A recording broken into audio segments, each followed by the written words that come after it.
Hello, everyone of TeamJVS. Welcome to the Bad Batch Season 2, Episodes 1 and 2, recap and review. This is going to be spoiler filled, but this is the newest entry into the latest Star Wars Galaxy story trajectory that they're going for with Lucasfilm. I'm your host, Ronan Unchained. And first of all, thank you to Team JVS for giving me the opportunity to do this. And I couldn't do this alone. I had to get another fellow Star Wars fan with me to get into the details of these first few two episodes. And with that, I have Ant Gold with me. Ant, welcome. How you doing? I'm good, man. How are you? I mean, you had to invite me. It's a heist movie, right? Son of a bitch. I'm in. Let's go steal these I'm episodes and review them for the people.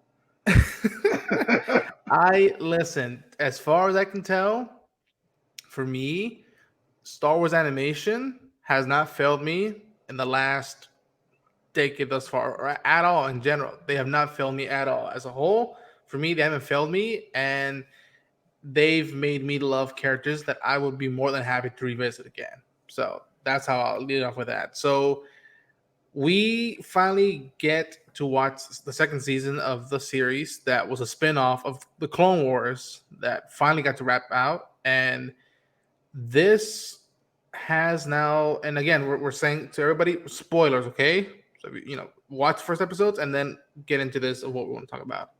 So now the batch is still doing their thing of pulling off heist and trying to live day by day to get through while living under the nose of the empire, under the firm grasp of the empire.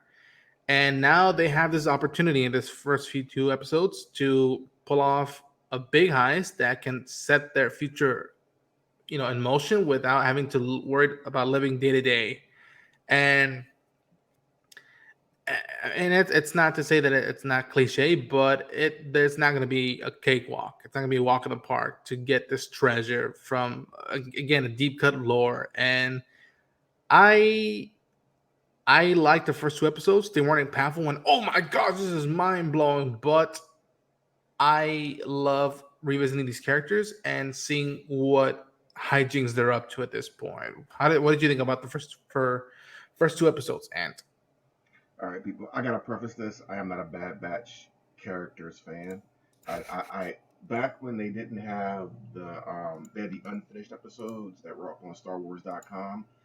Bad Batch just first appeared in that, and I was like, oh, thank God these things are canon.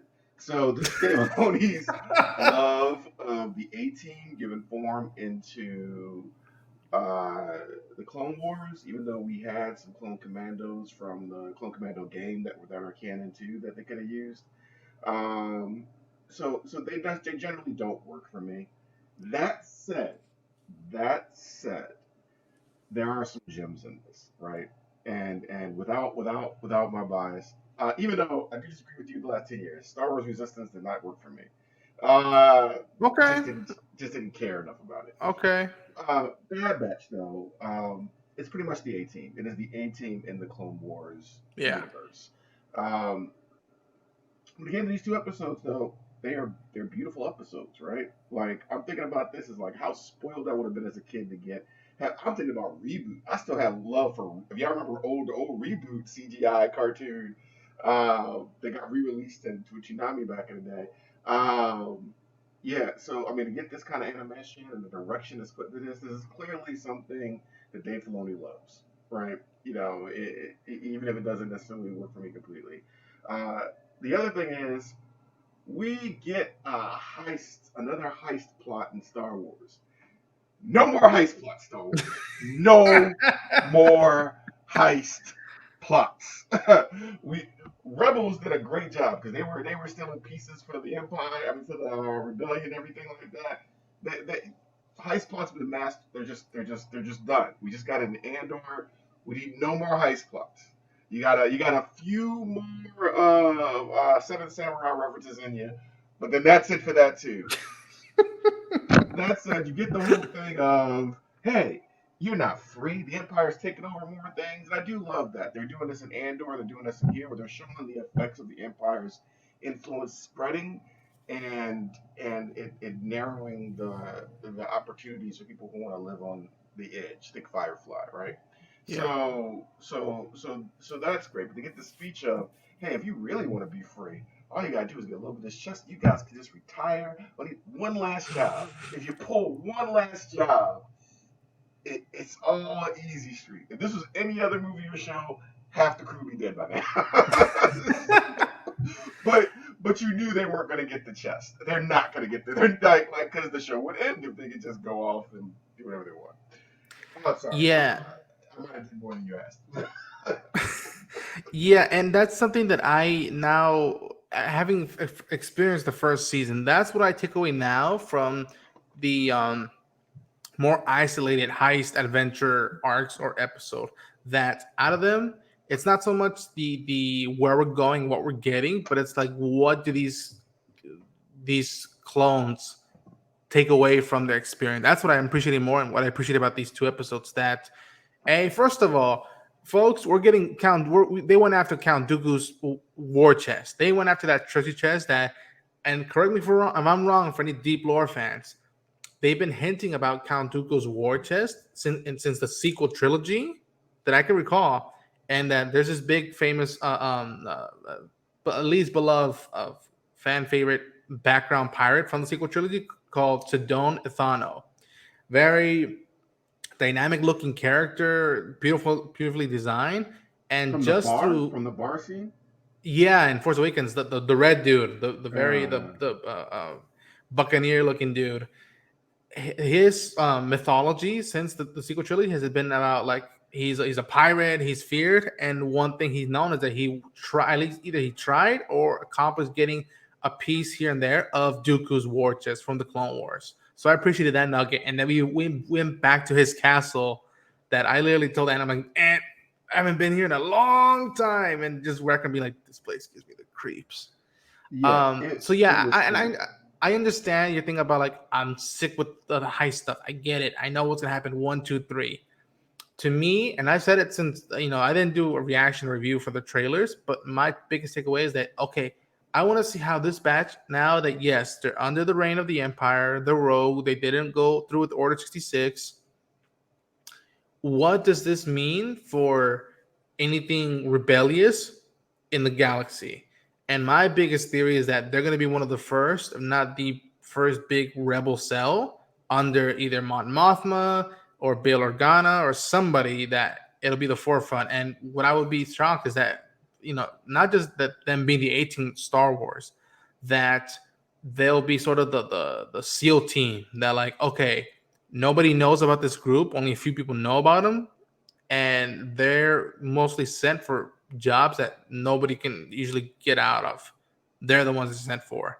More like the Suicide Squad type of style. And the unique balance of it is that they have Omega, who's still experiencing the galaxy outside of Kamino, and her feeling with hearing that there might be guilt or despair towards them looking after her and taking care of her, and what's that put them in their jeopardy in their personal lives. And yet you see them being like, all right, we just can't run, and what we did was the right thing, and we could have ended up in a very completely more darker path, but we did it. We made a choice. We have to live by it and now make the most of it. And I appreciate that, especially with what they met with the old man about, like, Duke didn't just take other world's resources. He took his own world. He stole from us and kept it for his own. And it's not as simple as most of you think of it. And I appreciate moments like that that makes it within these isolated, throwaway episodes. So with the Dooku taken from his own people, that's kind of interesting when you match it up with the Star Wars tales recently. They just kind of became the thing you hated. Yeah. Um, I did like that. I like to see Dooku's throne room again. I don't think we've seen it since the Night Sisters attempt assassination of him, Mm, which is a very cool scene. We might have saw something after that. I think we I might. can Yeah, recall. I think we Yeah, definitely saw that saw sounds about Darth right. Vader Yeah. before. But that Yeah. was one of the major scenes where that happened, right? Right. Um, so I would like the idea if they were commandos, except they've shown them like as a squad taking out whole armies like in face-to-face combat.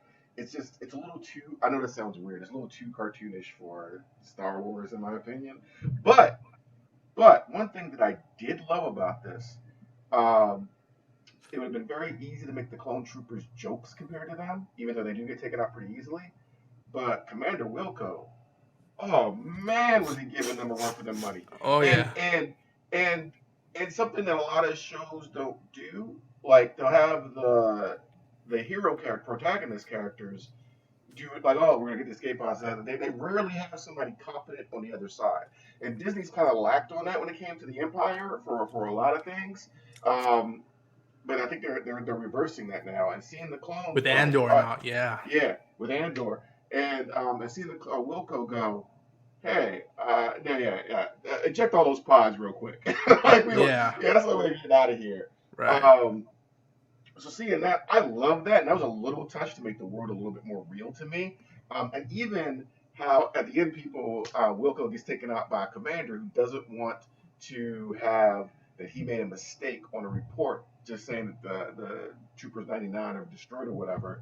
Yeah. So that shows the corruption of bureaucracy and people leading up. It's almost like it's like the cracks in the foundations of Rome when people are about their own self interest versus what could The whole. actually about the whole, right? And even Yeah. that you have people which oh man, why am I forgetting his name? Blue guy, red eyes, Thrawn. Grand Admiral Even Thrawn. When Thrawn talked about how Vader would kill his subordinates, like a subordinate you kill can't learn anything. Like why would I Yeah. kill people who mess up when they can still learn and grow and all that stuff? That doesn't make any sense. So things like that, what you put in this makes the show a little bit more real to me, and those are things I really enjoy. It sounds like I hated it. I don't. There was even a Last Crusades reference in. Oh yeah. Oh, I love that one. And I was enjoying that. I enjoyed that a lot. And also just because it's old cat to me, there's a kid watching this for the first time that's never seen this before, never seen this story, this plot before, and even Yeah. there's a lesson there. There's a lesson there for Omega. Beautifully animated. This is a passion project. It feels like, and I say that if you like to collect witnessing or watching or knowing about Star Wars, this isn't a bad thing if you're a collector of just experiencing those things. But that's my take on it. I don't know if You pretty much sum up with those minor details that I thought about it. But folks, that's going to be it for our review of the first 2 episodes of The Bad Batch Season 2.